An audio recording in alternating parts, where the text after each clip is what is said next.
generative adversarial networks for generating book cover designs given the genre of choice. It is famously said that don't judge a book by its cover, but humans do exactly that every single time. Because we human beings are visual creatures, we can be immediately reached, engaged, and moved by color and shape. Book covers play a crucial role in connecting with the target audience.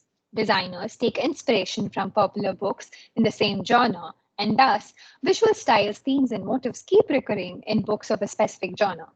Our project aims to give designers another source of inspiration, machine-generated design samples.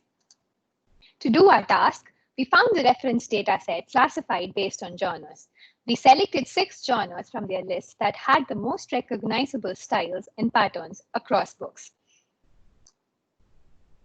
A GAN has 2 networks, a generator and a discriminator. The generator takes a random vector and generates new images. The discriminator takes true and generated images and tries to discriminate them by building a classifier. The goal of the generator is to fool the discriminator, and the goal of the discriminator is to distinguish between true and generated images. Our problem requires an additional conditionality. That is, we want the images to be generated given a genre. For this, the classic approach is the conditional GAN. In conditional GAN, the class label is fed into both the generator and the discriminator.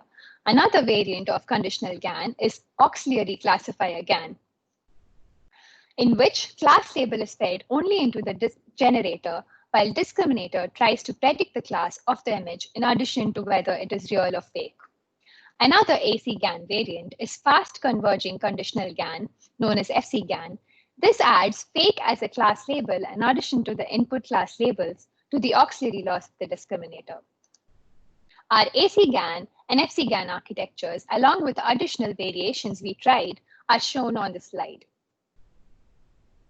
Wasserstein loss is another approach we tried that stabilizes the GAN training and gets rid of problems like mode collapse. To apply this to our problem, we combine this with auxiliary loss to condition upon different genres. We were seeing overfitting primarily in science and computer genres. The dummies design shown in the image here is taken from the training set of computers class. The way to read our output images in figure 7 is first row shows the generated images and second row shows their corresponding nearest neighbors in L2 pixel space. So here in the figure, we see how the model rote learns the dummy's design, leading to overfitting. To mitigate this problem, we removed science and computer classes to produce our final results. To understand which model will work best for our problem, we trained different models on just 2 classes, children's and cookbooks. Table here compares different models based on FID. While FCGAN performs similar or a little better than baseline, conditional WGAN beats it by a significant margin. One caveat, though, is the training time of conditional WGAN.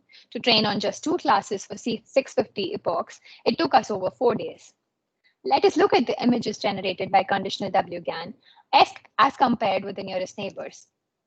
We can see that conditional WGAN is able to produce high-quality cartoon-like designs for children's genre.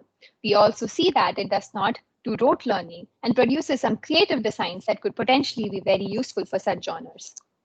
We noticed, though, on cookbooks genre that conditional WGAN is unable to learn the nuances of the genre. Due to lack of time to do further analysis on conditional WGAN, we present FCGAN model as our best. The slide shows how FCGAN compares with baseline DCGAN. To the left, we have images generated by FCGAN, and to the right, we have images generated by baseline. We now see how FCGAN learns the nuances of different genres. We can see that it is able to place cartoon-like images on the cover for the children's. For cookbooks, it is able to learn the placement of food images and title. For fiction, it is able to learn the dark theme and large fonts. And for travel, it is able to learn landscape-like designs. Thank you.